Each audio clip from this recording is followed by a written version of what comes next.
Okey, hai. Hari ini saya nak tunjukkan bagaimana kita menggunakan CapCut untuk edit video-video yang telah kita siapkan di dalam UG Studio.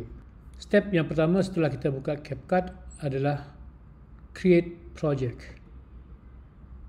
Step yang kedua adalah memasukkan media yang kita telah buat. Kita pilih kesemuanya, just drag import masuk ke dalam CapCut. Okey, step yang kedua selesai. Step yang ketiga, masukkan video ataupun media yang telah kita import tadi ke dalam editing timeline. Ada dua cara. Yang pertama, menekan anak panah add to track. Okey, cara yang kedua, kita klik dan drag. So, pilihlah cara mana yang kita rasa sesuai dan efektif dan cepat, ya. Yang penting dia cepat dan mudah.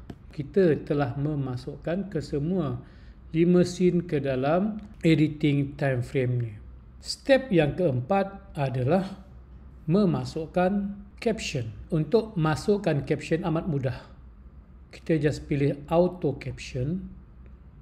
Spoken language ni kita boleh pilih auto detect ataupun Malay dan pilih generate. Dalam beberapa saat sahaja, caption automatic telah disiapkan mengikut scene. Okey, kalau kita lihat di sini, bunyi macam nak tercabut jantung. Okey, seterusnya, step yang kelima, memasukkan audio ke dalam kita punya video. Video yang saya gunakan ni adalah jenis komedi. Okey, so saya akan pilih jazz dan saya akan pilih fresh and fun. Cuba kita dengar. Okey, so saya akan masukkan sama juga dengan sebelum ni, tekan anak panah dan dia masuk ke bahagian ini. Okey, untuk bahagian audio kita kena samakannya dengan frame yang terakhir.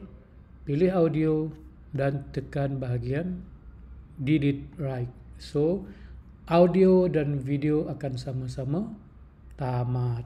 Jom kita dengar apakah hasilnya. Vacuum ni kenapa? Bunyi. Kan? Bunyi audio ni lebih kuat daripada bunyi dalam video. So apa yang kita perlu buat? Gerakkan ke bawah. Line putih ni gerakkan ke bawah. Dan now kita dengar semula. Bunyi macam nak tercabut jantung. Okey, masih kuatkan. Now kita adjust lagi sikit.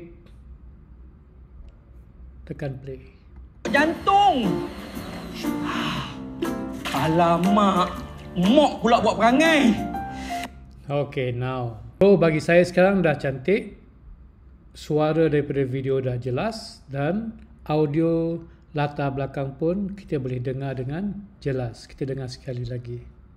Ni Jamilah nak datang, bukan JPJ nak spot check. Okey, lengkap 5 step dan step yang keenam ataupun step yang terakhir adalah export video yang kita telah buat. Pergi ke bahagian export, bahagian atas sebelah kanan tekan. So kita boleh namakan fail kita.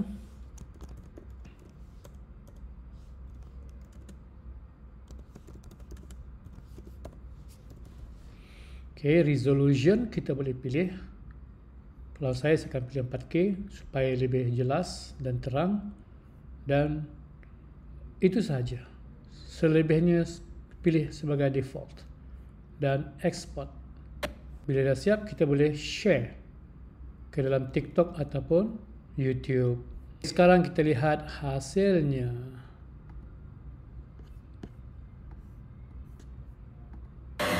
Vacuum ni kenapa? Bunyi macam nak tercabut jantung. Alamak. Mok pula buat perangai. Ni Jamilah nak datang, bukan JPJ nak spot check. Aduh. Pinggang aku ni. Tapi demi Jamilah, sanggup, babe.